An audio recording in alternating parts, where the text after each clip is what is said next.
10:41, seguimos en la otra vía en esta noche en la que debatimos acerca de la polémica reforma de la ley del aborto, en realidad esta nueva normativa, ley de protección de los derechos del no nacido y de la mujer embarazada que pretende aprobar el gobierno de Mariano Rajoy. Y decíamos que hay cosas muy polémicas, las hemos visto en el debate en la primera parte, pero las que queremos seguir profundizando. Una de ellas tiene que ver con algunos de los informes que ya se han recibido con respecto a esta ley, el que ha firmado recientemente el Consejo General del Poder Judicial, que aprobaba un informe moderadamente crítico con esta ley, en el que pedía que se despenalizase el aborto por malformación. Esta ha sido una de las cuestiones espinosas desde un principio. Esta misma semana el ministro de Justicia, Alberto Ruiz Gallardón, decía que la discapacidad nunca va a ser un motivo, nunca va a ser un supuesto para el aborto. Y la pregunta la voy a hacer justo antes de que le demos voz también a los propios colectivos de discapacitados, al personal médico que tenemos en la mesa. Berta, y empiezo contigo. ¿Se está confundiendo el término malformación con discapacidad? Porque aquí da la impresión de que jugamos mucho con las palabras. Es muy peligroso en el anteproyecto lo que pone de permitir un aborto con una malformación muy grave. No sé lo que consideran ellos una malformación muy grave. Es muy peligroso, quiero decir. Se supone que se va a hacer una lista de todas formas de patologías sí, pero, incompatibles con la vida, que en realidad, si no me equivoco, ya existen. Sí, ya existe. Pero aún así, se tiene dado el hecho de una mujer gestar a un embrión anencéfalo y no querer interrumpir el embarazo hasta término, aunque sabe que no va a vivir. Nadie la puede obligar a interrumpir el embarazo.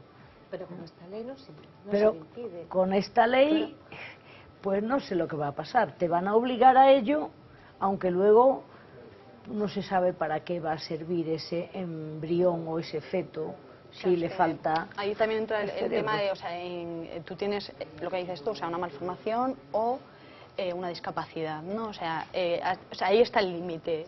Si es compatible con la vida, no, supuestamente si no es compatible con la vida está permitido, pero ¿qué malformaciones? O sea, ¿hasta qué punto tú para tu descendencia? Es que todo esto me parece primero que supone un dilema moral importante y luego también, sinceramente, o sea, ahora mismo tal y como están las cosas, se están cargando además la ley de dependencia, el dinero para ayudar, o sea, a los dependientes y tal, entonces es que todo de verdad me parece totalmente incoherente todo esto, o sea, me parece que es una cosa y la contraria. Te están diciendo que, pues mira, tienes que tener un hijo de la forma que sea. O sea, yo, si soy madre, yo soy madre de una niña de 4 años. A mí en algún momento, pues cuando hacen las ecografías morfológicas y dicen, pues mira, hay esto, pasa esto, soy yo la que decidirá tener a mi hija y seguir con ella adelante o no. O sea, no, creo que no, o sea, y si yo decido no tenerla, por los motivos que sean, reitero, tengo que tener esa opción. Porque a lo mejor, pues eso, pues económicamente, familiarmente, pues por muchas situaciones. Habrá mujeres pues que digan, pues mira, yo no puedo hacerme cargo de esto. Dentro de esas patologías de las que tenemos ahora mismo, en la lista se encuentran pues la anencefalia, de la que hablábamos antes, la exencefalia o acráneo. Hay otro tipo de patologías graves como una patología renal bilateral, consecuencia Potter, que esto les voy a pedir también que nos expliquen un poquito en qué consisten algunas de ellas, porque es complicado. O también algunas cromosopatías, como las trisomías o las triploideas. Pero más allá de la lista de las enfermedades, el hecho es esta diferencia también, doctor, que existe entre el concepto de malformación, el concepto de malformación incompatible con la vida. Los legisladores lo han puesto bien en la primera ley y en la actual, ¿no? Que hablan de anomalías fetales, no hablan de malformaciones. Anomalía fetal, ese sería el término correcto. En medicina le llamamos alteraciones del desarrollo, que se pueden clasificar en 3 grandes grupos. Primera, las malformaciones. Habéis dicho varios ejemplos. El más llamativo es la anencefalia, que afortunadamente es rarísimo y que siempre ha sido el ejemplo de la interrupción del embarazo que no tiene ninguna discusión, ¿no? Claro. La segunda son las cromosomopatías, es decir, alteraciones de los cromosomas. Y el ejemplo más típico, más paradigmático, es el síndrome de Down, la trisomía del par 21.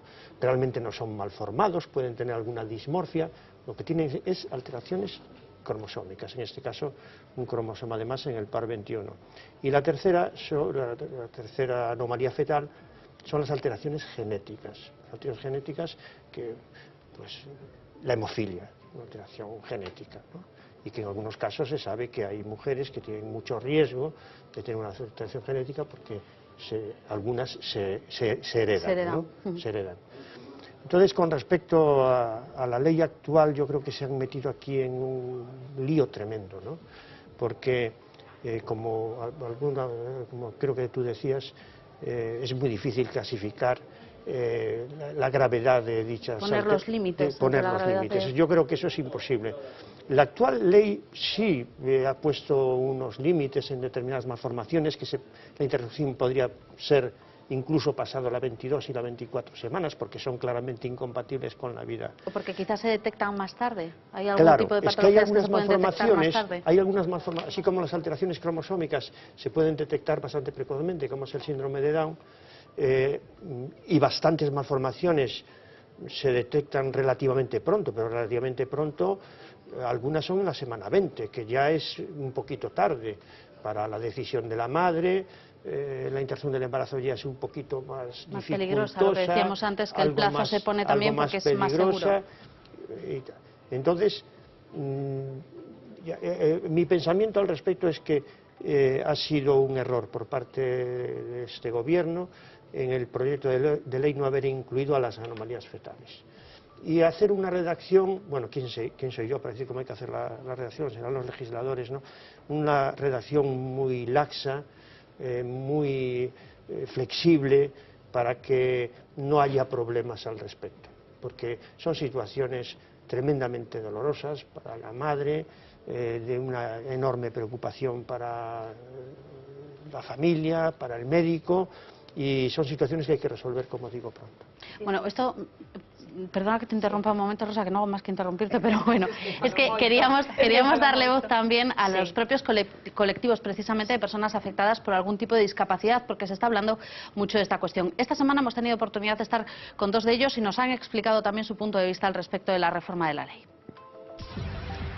Delmiro tiene un hijo con síndrome de Down. Y cuando alguien recibe una noticia de esto, que lo coge en el más absoluta de las ignorancias, pues el palo es tremendo.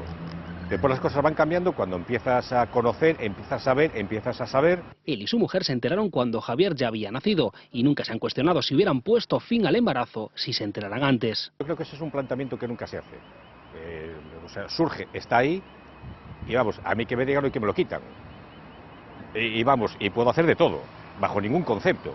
La reforma de la ley prohíbe el aborto si la anomalía fetal no es incompatible con la vida, a pesar de que protege a otros, como su hijo Delmiro, considera que es un disparate porque no deja elegir libremente a la mujer.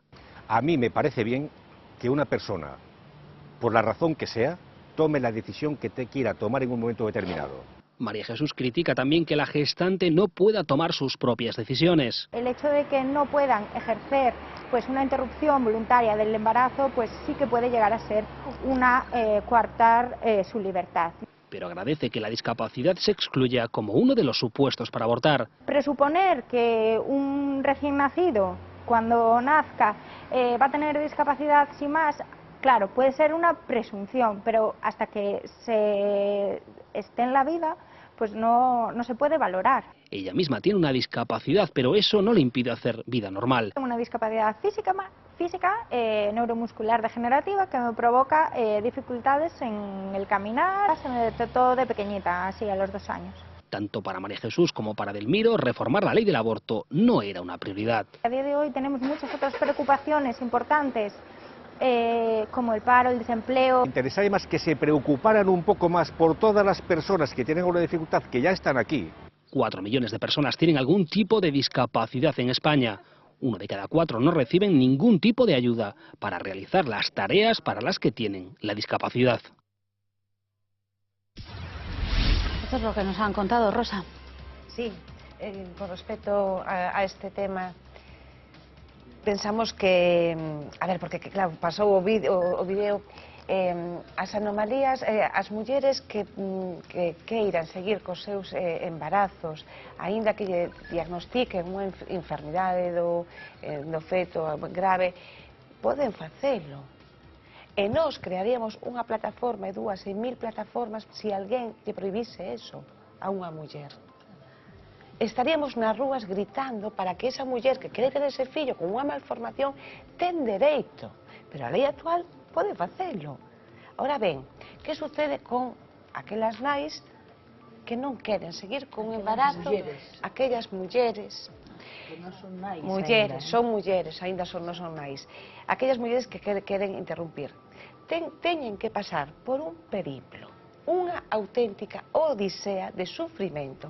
Primeiro ten que demostrar que é anomalía, ten que pedir a un facultativo, a un, a dous, non sei como é ben, a dous facultativos, que ten que ser dos facultativos distintos ao que lle provoca interrupción do embarazo. E despois que non se encontre tampouco, porque a obxección de conciencia na lei de Gallardón deste goberno, o sector de conciencia xa non é soamente aqueles profesionais que interveñen directamente na intervención, sino que pode ser calquer personal que traballe nos servicios de saúde. Podemos chegar e o recepcionista que está na ventanilla, eu son o sector de conciencia, este papel eu non tramito isto. O sea, pode encontrar dificultades cos sectores en calquer ámbito, xa non só nos facultativos. ¿Se puede llegar a este punto? No. Tan No, extremo. yo conozco el sector sanitario y no. Sería un punto moi extremo, seguramente, a propia responsabilidade da xente que traballa no Que persoal traballa. sanitario. Además, Non tendrán que definir pero el- cuidado, son é las- verdad que é en calqueira persoa que colabore. Así, levado a eses extremos, posiblemente non se dea, pero poderíase dar por efecto das campañas das asociacións pro vida que denuncian aos que participan en iso. Entón están reaccionando os sectores, asociacións pro vida, mesmo contra os profesionais que queren cumprir a lei. É dicir, eso é unha paradoxa que se carga a democracia. E que está sucediendo. Claro, porque está ben que si eu coido e defendo que en unha sociedade democrática, si un profesional sanitario ten problemas de conciencia moral, verídicos para facer unha intervención, que non a faga. Agora, imaginemos, por exemplo, que un testigo de Jehová está en un servicio de urxencias, entra un accidentado que non pode falar e o que está, o médico de guardia, testigo de Jehová, non lle pon unha transfusión porque a súa conciencia le impide que a él lle dean unha transfusión, pero a de facela ao accidentado que entra no hospital en esas condicións. Entón, ese ha de ser o criterio para a obxección de conciencia. E se a lei admite, porque o Tribunal Constitucional na sentencia que lle deu, non lle deu a razón ao PP, porque o PP coa lei do 85 o que quería era cargarse a despenalización. O Constitucional dixo que era conforme á Constitución, salvo que habíase de contemplar a posibilidade da obxección de conciencia no que practica a IVE, a interrupción voluntaria do embarazo, entón que eso había que incorporalo. E non por ningunha lei, sino a partir desa sentencia, os colexios médicos deron pulo a que calqueira podía acollerse. As asociacións pro vida deso fixeron bandería. Entón, non lle fan ningún ben aos compañeiros que queren cumprir a lei. Eso debíase prohibir. E por iso é peligroso tamén este proxecto de lei, porque considerada así a obxección de conciencia é un mecanismo antidemocrático para cargarse o pouco, é dicir, o restrictivo que é o contido da lei. Rosa, termina con su argumento y voy con Javier, sí. Remato enseguida. Gracias por a túa aportación, porque estou totalmente, vamos, de acordo co que acabas de aportar. Ben, estaba dicindo todo o periplo que ten que pasar a muller unha vez que lle diagnostican, que ten que pedir, ten que facer analíticas, imagino, esperar aos resultados, o informe, que lle deu o informe, levar o informe ao comité este que vai a decidir por ela se pode ou non pode facelo. Mientras tanto, estamos falando de unha xestación, eso vai crecendo, aí vai pasando o tempo. Esperar polos resultados, que eses resultados den que lle guste o que ten que decidir, porque se non é moi grave como pongo aquí, ou se non é pensar tal, esperar.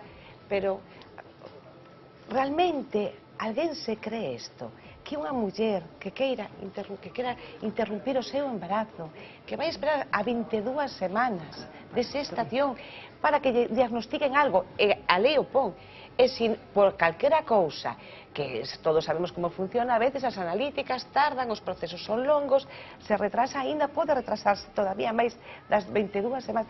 Alguén pensa que unha muller vai pasar por todo este sufrimento, porque unha vez que xa lle din, sí, todo está ben, dentro da lei, pode...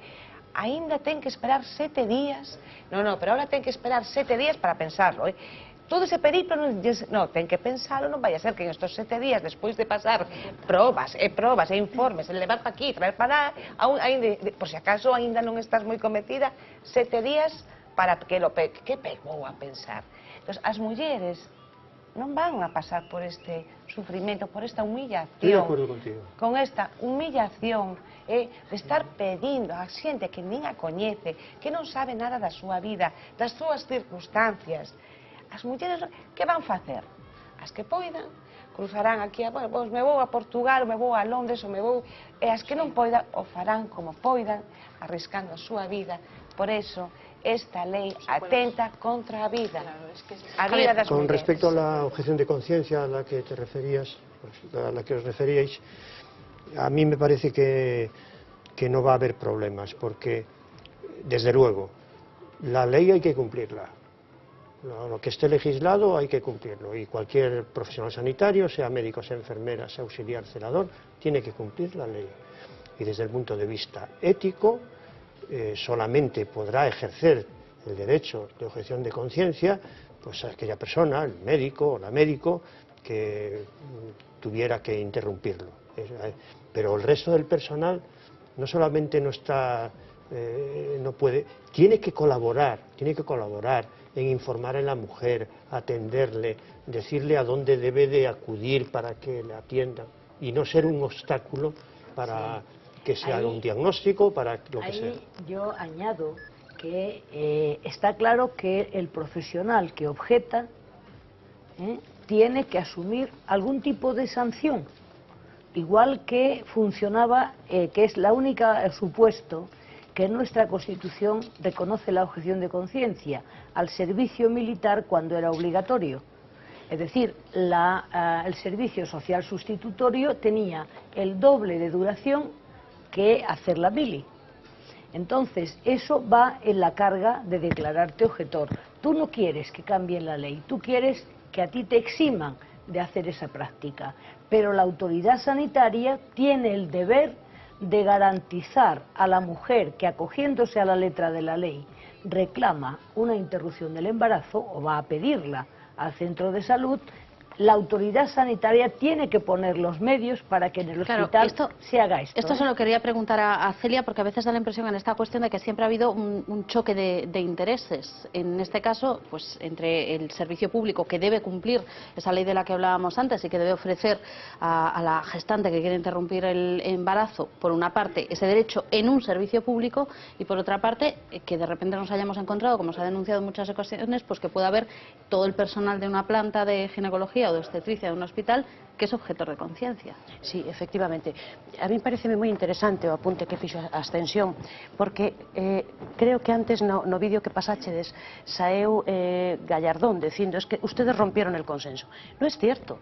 El PP tampouco tiña consenso no ano 1985. De feito, precisamente interpuxo o recurso ante o Tribunal Constitucional. Que sucede? Que o Tribunal Constitucional dixo sí, a lei vale. O que pasa é que tendes que incluir a obxección de conciencia. E efectivamente, tal e como a Ascensión comentou, é dicir, o centro público ten que garantir ese servicio, aínda que se lle recoñeza que a persoa que se acolle a obxección de conciencia pode facelo. Pero é que o centro público ten que garantir ese servicio, porque o que non pode ser é que iso se quede sin servicio, porque entonces hai trampa. Pero é que tamén gustaríame solamente volver nun momentiño o que expoña ante Rosa.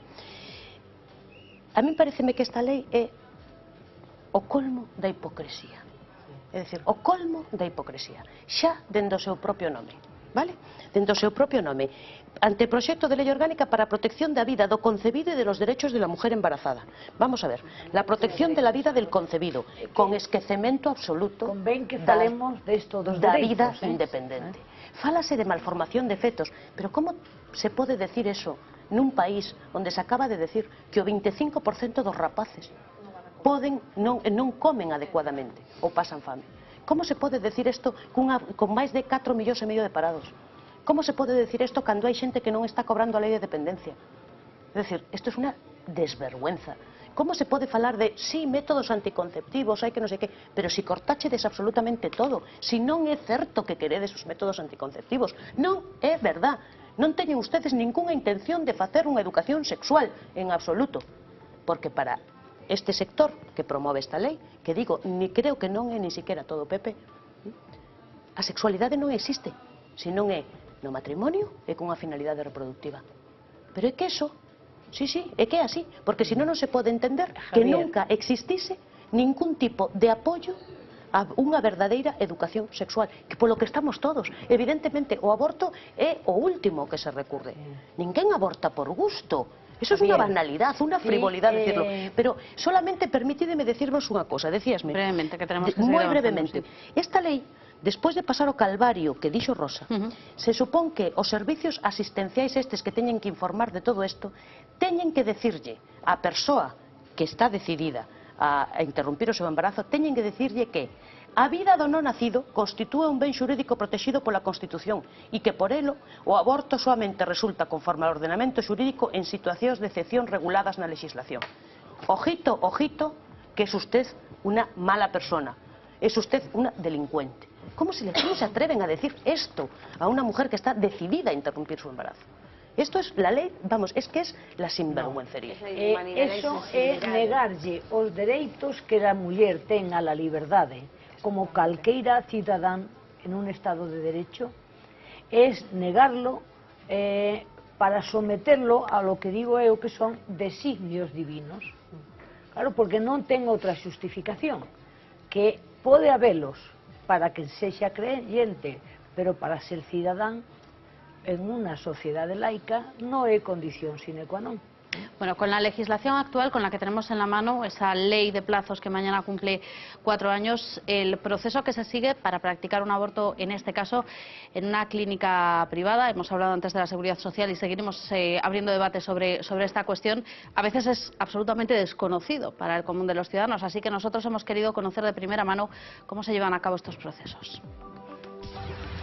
Esta es una de las 3 clínicas privadas en las que se practica el aborto en Galicia. Cuando una mujer toma la decisión y da el paso de venir aquí, tiene que seguir unos procedimientos. Tras la primera consulta, se le dará un sobre de la Xunta. Trae una serie de información sobre la posibilidad de poder continuar con el embarazo. Una información que incluye las prestaciones, beneficios y permisos de los que dispondrá en caso de tener un hijo. La ley obliga a que la mujer reflexione durante 3 días antes de decidir. Con la nueva normativa, este tiempo será de 1 semana. Hay gente que cambia su opinión en esos 3 días de reflexión. Con 7 días de reflexión no lo van a pensar mejor. Si la mujer decide que quiere interrumpir la gestación, puede hacerlo de 2 maneras. La habitual es por aspiración. Se aspira directamente el contenido uterino. El otro método es con la ayuda de fármacos. Señora tiene que venir varias veces, tiene que tomar las pastillas delante del propio médico, después tiene que tomar otras pastillas. En caso de decantarse por la intervención quirúrgica, podrá hacerlo en tan solo 1 hora tras las pruebas oportunas. El día de la cita, después del papeleo correspondiente, la gestante entra en quirófano, donde se le practica el aborto. Después pasan a una sala de recuperación, en donde se adaptan al medio, están controladas, monitorizadas. Tras un breve reposo, la mujer se puede ir. No conozco ninguna mujer que aborte porque sí.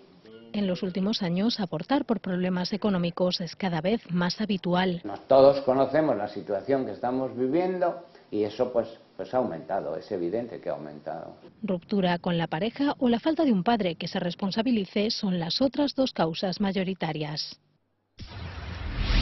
Bueno, pues así es como se realizan estos procesos en una clínica privada, pero nosotros hemos querido también saber por qué esas causas de las que hablábamos antes una mujer toma una decisión como esta. Si puede haber causas múltiples y también reacciones diferentes una vez que ha pasado el tiempo desde que se ha practicado el aborto. Nos hemos encontrado con 2 casos bien diferentes y ellas han tenido la valentía también de contarnos sus razones y explicarnos su historia. Mariluz abortó 3 veces en su vida. La primera tenía 20 años, estaba estudiando y consideraba que no era ni el momento ni la persona adecuada. Por aquel entonces, en España era delito. Hacía unos pocos meses que había muerto una amiga nuestra en solitario, desangrada, porque había hecho un aborto clandestino y teníamos miedo a de que pasara eso. Entonces sabíamos que en Londres se hacían abortos legales y con facilidad, pero con mucho dinero. Un dinero que consiguió gracias al apoyo de sus amigos. Entre todos juntaron lo necesario y se fueron a Inglaterra. La primera dificultad fue el idioma. El otro problema era que a la vuelta, si me pasaba algo, me podían denunciar por haber abortado ilegalmente, si yo tenía una infección o una hemorragia. El método anticonceptivo estuvo detrás también de su segundo aborto. El DIU falló y el embarazo no era deseado. Mariluz acababa de tener una hija y recibiera un tratamiento de radiación por lo que temía por la salud del feto. En España estaba prohibido, así que se fue a Oporto. Fue diferente porque ya estaba con mi compañero, con mis amigos, ya sabían a lo que íbamos, y luego aquí se responsabilizó el médico que me puso el DIU. Hace 10 años llegó la última sorpresa. Los principios de la menopausia le jugaron una mala pasada, pero en esta ocasión pudo abortar en el Xeral de Vigo. Pero aquí ya fue completamente diferente a los otros abortos porque ya tuve el apoyo de todo el equipo médico. El caso de Marta es diferente. Ella abortó cuando tenía 16 años, pero lo hizo por presión familiar. Era la alternativa que te quedaba. Eres menor, estás bajo la tutela de ellos van a tomar la decisión pensando que es la más adecuada, ¿no? Una actuación que siempre lamentó. Años después sí me he arrepentido durante muchos años el haberlo hecho. Siempre tuve el por qué no lo habré tenido. Y te queda lo de pasar el tiempo y pues qué hubiera sido, o los años que tendría ahora. Ahora tiene 4 hijos y orienta a otras mujeres a tomar la mejor decisión a través de la Fundación Red Madre. Yo simplemente digo que la mujer siempre tiene que ser libre de decidir. Una libertad que muchos aseguran desaparecerá con la reforma de la ley. Pues estos son dos de los casos, de los muchos casos que existen, que nos hemos encontrado y que nos han explicado sus razones y sus motivos. Hablábamos antes de dónde se practican la mayor parte de los abortos, de esas interrupciones. Yo no sé si en este caso podemos manejar estadísticas, pero sí tenemos ese dato que nos dice que en muchas ocasiones, antes hablabais de la necesidad de ir rápido con todos los trámites, que hacen que las mujeres opten por la sanidad privada en este caso, precisamente para no pasar por todo un proceso mucho más largo que se presupone en el sector público. En España me refiero. En España sí que se utiliza más la sanidad privada que la pública para este. Yo creo, tengo entendido que salvo en abortos que pasan de las 22 semanas. Entonces eso se suelen hacer en la sanidad pública. Pero la mayoría, o sea, sobre todo en España. Los de la fase primera, la mayoría recurre a la privada, incluso por indicaciones que desvían desde la sanidad pública hasta los centros privados. La señora no tiene que abonar nada. Eso pasa, hay convenios, ¿no? Pero mi información es que cuando hay abortos después de la 22ª semana, estos sí que se suelen hacer en la sanidad pública. Precisamente por ese riesgo que hablábamos antes, porque es un periodo más complicado. Porque requieren una intervención más compleja. Porque non se dotan os medios. En Galicia, por exemplo, no Hospital Xeral de Santiago Central, non se poden facer abortos, non se practican as interrupcións. En Galicia penso que soamente en Ourense, e non sei se en Vigo, pero no resto dos hospitais non se fan. O sea, que é como un alonxamento, que é poñer dificultades e trabas, aínda que a lei actual. Por eso digo que aínda con a lei actual se están poñendo trabas ás mulleres para as mulleres que non queren. É que todo isto é verdade, pero tamén hai informacións de que hai determinados fármacos que pódense adquirir a través de internet e que son abortivos. Entón, a xente nova tamén saben estas cousas. Coa lei actual, posiblemente unha parella estable, unha muller que o ten claro, non ten que recurrir ás pastillas. Pero a xente nova, que non ten ni quen la acompañe para ir aos servicios sanitarios, ou mesmo non ten ni cartilla da Seguridade Social, pois recurren o que cese, claro. Derecho se hace, eso se hace. Claro. La utilización de determinadas prostaglandinas que inducen el aborto, a veces de forma completa y otras veces hay que terminarlo en la clínica. ¿Sin ningún tipo de supervisión? Sin ningún tipo de supervisión, y además es que luego acuden al hospital público o privado, generalmente al hospital público, y eso nadie puede demostrar que ha sido un aborto intencionado, sino que es un aborto en curso, porque como sabéis el 12% de los embarazos terminan en aborto espontáneo. Claro. Y luego con respecto al otro asunto, que eso ya es más complicado, y yo viví esa situación durante muchísimos años en los hospitales públicos. Claro, es que con respecto a la interrupción del embarazo sin existir una enfermedad fetal ni materna, y sobre todo embarazos precoces, en los servicios de ginecología públicos los médicos siempre se han manifestado en términos generales, pero casi absolutamente objetores de conciencia, por muchísimos motivos, pues por lo que se decía al principio, ¿no? Que no se considera... No, ya. En la mayoría ya, que pero sean... tú tendrás que... a lo mejor es una diferencia generacional. Pero tú tendrás que comprenderlo, porque... Por supuesto. A mí sí, en eso sí que estoy de acuerdo. Tendrás que comprenderlo, porque una cosa es hablar aquí en una mesa o en una tertulia, y otra cosa es interrumpir un embarazo, y sobre todo interrumpir un embarazo por métodos quirúrgicos. Y claro, pues la mayoría de los ginecólogos son tal. Y entonces la Seguridad Social eso lo ha solucionado, derivando a las mujeres a clínicas privadas concertadas para esto, salvo los casos más complicados a partir de las 22 semanas, o en caso de grandes malformaciones, o enfermedades maternas. Que dé a complicacións a nai. Entón, é un dilema que, bueno, estanse a resolver. Luego en hospitales un poquito grandes, si algún ginecólogo no manifestaba su objeción de conciencia, pues luego se convertía en el que se dedicaba a interrumpir los embarazos, y eso, pues... hay que comprender que es complicado. Sigue pasando. Sí, pero aquí sigue pasando. Sí, hay mucha gente que está estigmatizada. Sí, sigue pasando. Pero aquí... Que están estigmatizados porque interrumpen embarazos. Sí, o sea, hay muchísimo... O sea, todavía sigue pasando, y además yo no estoy de acuerdo con Javier que la mayoría de los ginecólogos sean objetos de conciencia.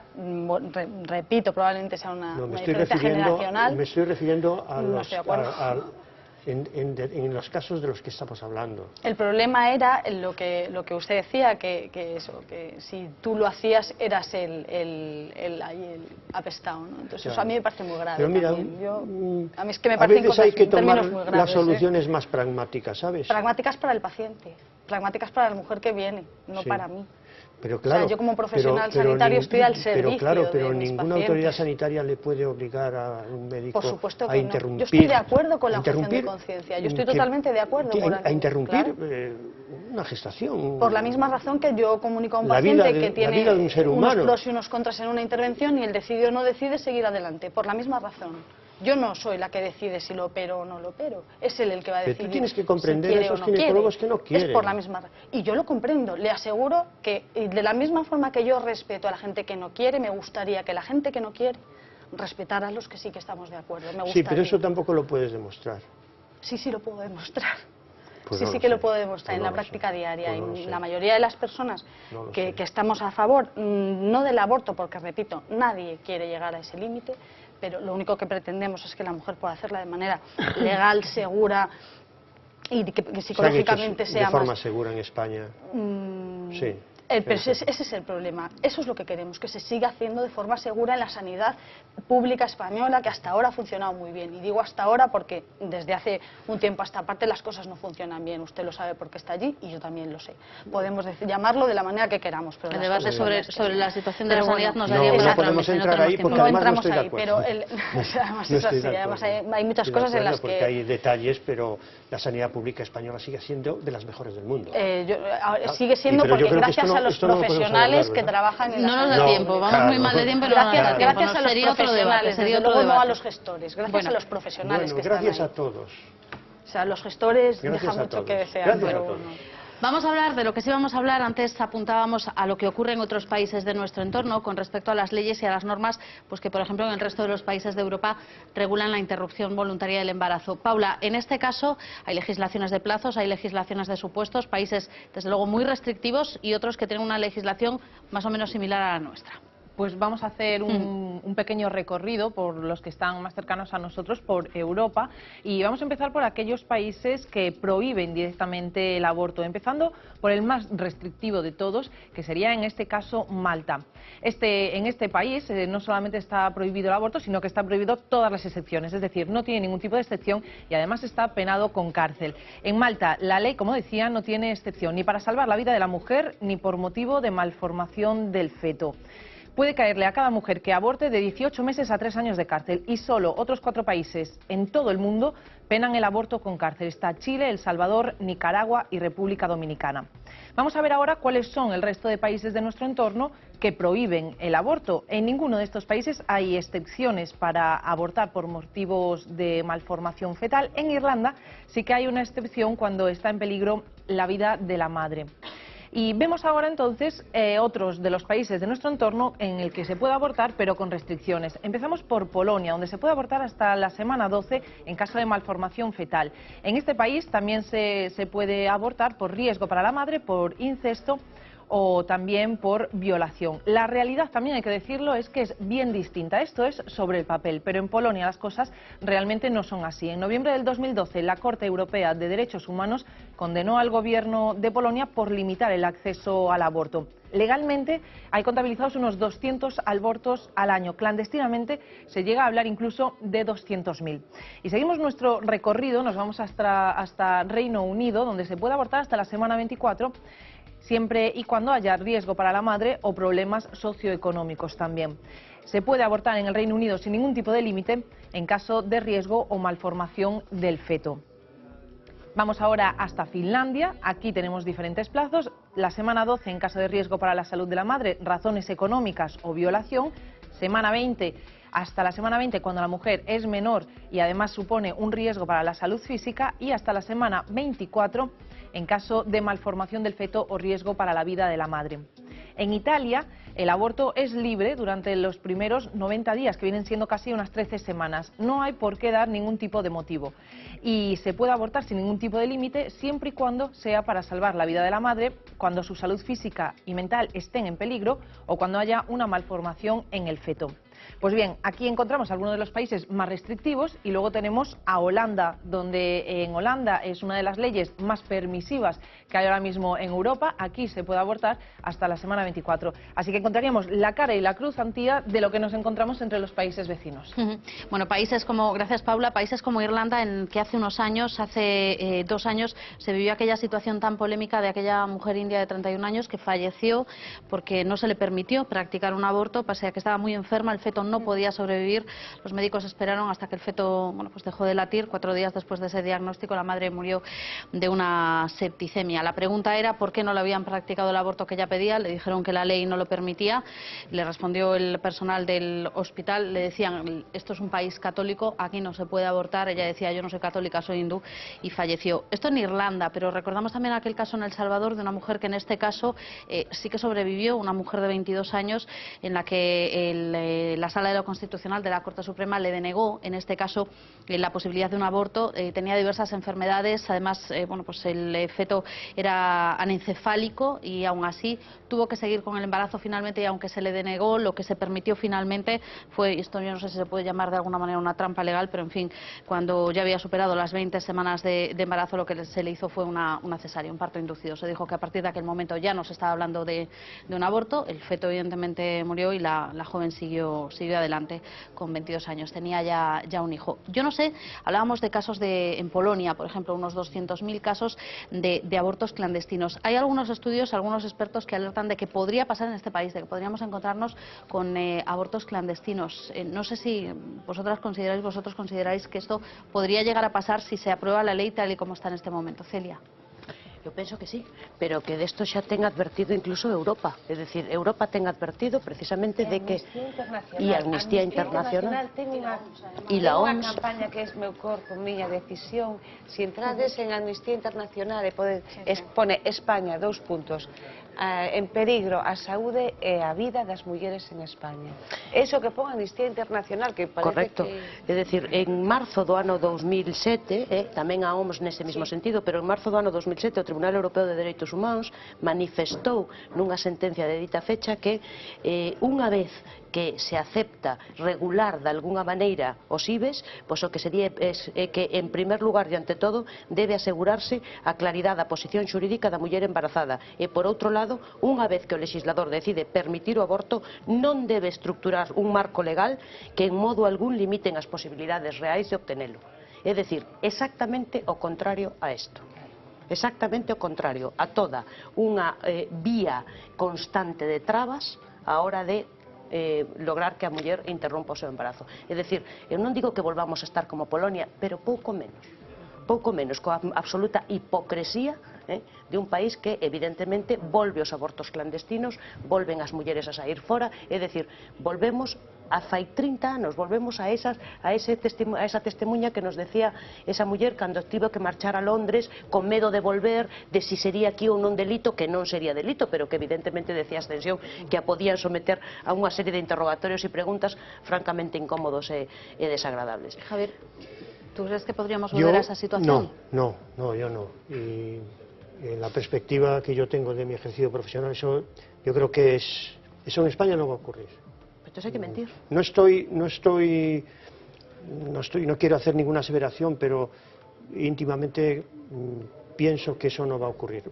Esta ley la tienen que reformar, y yo espero que lo hagan, sobre todo en el asunto de las alteraciones del desarrollo, las alteraciones fetales, la tienen que reformar y tienen que facilitarle a la mujer la interrupción, porque estamos en un país democrático y nadie tiene por qué seguir lo que dice la doctrina oficial de la Iglesia Católica, y hay que facilitarlo. Si retocan bien eso, y sobre todo si a la mujer no se le obliga a mentir y si no se le ponen trabas y esos plazos tan largos de 7 días, porque las mujeres tienen decidido eso ya a lo largo del curso del diagnóstico, que suele ser lento porque es complicado. Cuidado, hay malformaciones que no se diagnostican hasta muy tarde, y hay algunas malformaciones que solamente se diagnostican una vez que ha nacido el feto. Y yo creo que no, yo creo que la mayoría de las mujeres que desean interrumpir en el embarazo lo puedan interrumpir. Rosa. Sí, bueno, concordo plenamente co que dice Elia, un pouco tamén co que diste Javier con respecto á Igrexa, non? Eu, con respecto a religións en xeral, xa non falo, neste caso nos toca a Igrexa Católica, porque son os preceptos que están intentando impoñer, noutros casos son outro tipo de ideoloxías religiosas que impoñen noutros países. Con respecto á Igrexa, ademais, é curioso, porque se lemos a Biblia e o Novo Testamento, yo di moi claro Jesucristo, na frase que di, e deberían de facerlle máis caso, darlle ao César o que é do César e a Deus o que é de Deus. O que quere decir, o César é a política e Deus é a espiritualidade, a religiosidade. Ata Jesucristo o pon ben claro no Novo Testamento. Non hai que mezclar a política, o que é a cidadanía, os dereitos civis, ca espiritualidade. Son dos cousas diferentes e deberían facerlle máis caso ao Novo Testamento. Penso. Claro, non, é que non podemos mezclar as crenzas, impoñer as nosas crenzas subjetivas, religiosas, das que sexan as que sexan, porque mañá entón que vai pasar? Pode vir calquera, que son totalmente respetables, claro, que di, pois a partir de agora as vacas son sagradas, non podemos comelas. Como? Sí, porque o digo eu. Non, sí, porque o digo eu. Non, o digo eu que o ten dito Alá, Alá o dixo tal. Hai que separar o que é de César, o que é a política, o mundo, e o que é a religión. Sí, yo lo que veo que en los países en los que está prohibido, esos son ser países ultracatólicos, o sea, en Irlanda y todo esto, al final lo que se consigue con esto, sí, yo sí que creo que es un aumento del número de abortos clandestinos, yo sí creo que esto sucede, se producirían unos 100.000 abortos clandestinos, unas 20.000 mujeres tendrían secuelas graves para el resto de su vida. A mí esto me parece muy serio, pues porque además la decisión de ser madre la tomas como quieres y cuando quieres. En este momento de tu vida a lo mejor no, pero dentro de 2 años, 3 años, 5 años sí, con lo cual secuelas graves pues me parece que son cosas muy serias. Y luego es muy curioso ver que en países como Holanda, por ejemplo, en los que está totalmente la mínima tasa de abortos, pues porque además hay una adecuada información y un uso general de los anticonceptivos. Es muy curioso ver, quiero decir que mucha gente, muchos de los argumentos que se utilizan también para modificar las leyes son: si nosotros facilitamos el aborto va a aumentar el número de abortos. Y con esto quiero enlazar a lo que ha dicho Javier al principio de la intervención. No estoy de acuerdo con que una mujer que aborta una vez sea la que más repite, no es cierto. O sea, cuando una mujer, la mayoría y que repite 2 y 3 veces. Yo creo que que las mujeres que tienen que tomar esta decisión y sufren, porque lo sufren, en la decisión y tienen que hacerlo, no suelen repetir. O sea, no estamos hablando de personas con capacidad individual. No creo que repitan, no creo que y si se da la circunstancia como el caso de esta señora que ha salido de que tiene que repetir, pues por lo menos que sean las condiciones sanitarias adecuadas. Creo que es muy peligroso. Yo sí que creo que se puede... Que puede haber un repunte de abortos clandestinos. Sí que lo creo. Yo lo que creo es que si se aprueba esta ley, será un atentado a la libertad de las mujeres. Y desde luego habrá que en las próximas elecciones, que se configure un parlamento nuevo, tenerlo las mujeres en cuenta, que somos la mitad de la población, cuanto menos, para no votarlos, para votar un nuevo gobierno que derogue esa ley, porque esto es un paso atrás. Es un paso atrás, va contra la ciencia. Antes me parece que ha dicho Javier que respecto a cuál es la función del médico, curar, eso es en el juramento hipocrático. La medicina, las facultades que tiene en la actualidad, que no son para curar, salvo sí curar afecciones psíquicas. La propia definición de la Organización Mundial de la Salud, de lo que es salud, que ya está recogida en nuestra Ley General de Sanidad, es que tener salud no es tener una dolencia, es buscar el equilibrio emocional y psíquico de una persona. Luego, eso justifica que la tarea del médico sea que te aumente el seno o te corrija la nariz, etcétera, porque eso no es curar patologías, ¿no? Bueno, nos quedamos casi sin tiempo y antes de una última intervención, sí nos gustaría, como cada semana, buscar significado a las palabras. Hoy hemos recordado en varias ocasiones la importancia que tiene utilizar bien los términos, así que con las palabras que hemos utilizado hoy también queremos darle otra mirada a la lengua. Aborto es el nombre de la acción de abortar, la interrupción del desarrollo del feto en el embarazo. Este sustantivo puede resultar ambiguo cuando se trata de distinguir entre las interrupciones espontáneas de la gestación y las provocadas intencionadamente, por lo que requiere adjetivos que le den precisión. Por el contrario, otras lenguas tienen nombres específicos. Así, por ejemplo, el inglés miscarriage da nombre a la expulsión espontánea del fruto de la concepción antes de que sea viable, y abortion es el de la intencionada. En uno y otro caso, el feto expelido es el abortus.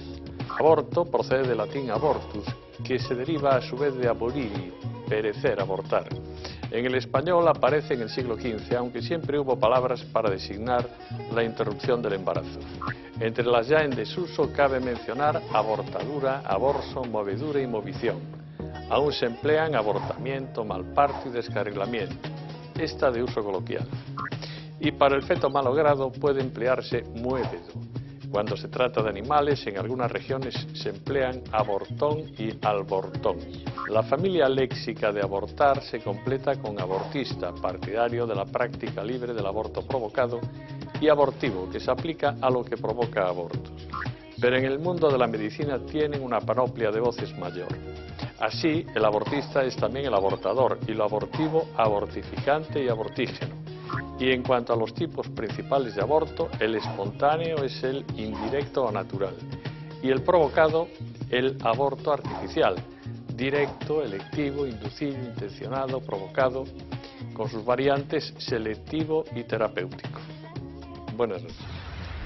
Vamos a terminar con esto y con una última pregunta que le quería hacer a Celia, por una parte más bien legal. Leí hoy, antes citábamos el caso de El Salvador, una periodista de El Salvador, cuando se produjo toda esta polémica y se estaba hablando también de la regulación del aborto en Latinoamérica, decía que la ley no debe regular sobre la moral de la decisión, sino sobre la posibilidad de tomar esa decisión. En este caso estamos ante algo similar.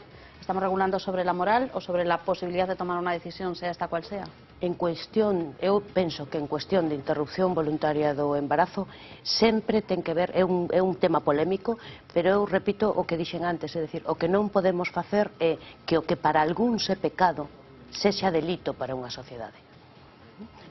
Eu creo que, repito, abortar, a decisión de interrumpir o embarazo para unha muller, o único fundamento que ten é a súa liberdade ética da capacidade de decidir si quere ou non quere ser nai, non máis. O que non se pode facer é que o que é pecado para un sector da poboación, aínda que sexa tradicionalmente o noso acervo religioso, filosófico, me dá igual, o que é pecado para unha sociedade, para un grupo de persoas, non pode ser delito para unha sociedade. E no aborto é o exemplo máis claro. Bueno, pues con esa idea, porque no tenemos tiempo para más, el debate daría para mucho más tiempo, pero se nos acaba. Vamos a terminar, como siempre, con la mirada puesta en el cine y en este caso en los ojos de una mujer que durante estos últimos años ha protagonizado una de las mejores películas rodadas sobre esta cuestión, con una delicadeza como solo se le puede presuponer a una actriz como esta. Es El secreto de Vera Drake, una película precisamente sobre el aborto clandestino que nos habla de lo que pasaba cuando todo esto ni siquiera estaba regulado. Gracias por estar ahí y hasta la semana que viene. ¿Puede responderme, por favor? ¿Cómo las ayuda usted? Cuando no se pueden apañar. ¿Cuando no se pueden apañar? Así es. Quiere decir, cuando están embarazadas.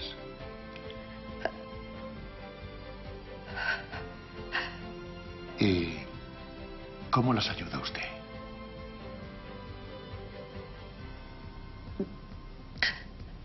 Las ayuda a que vuelvan a tener la regla.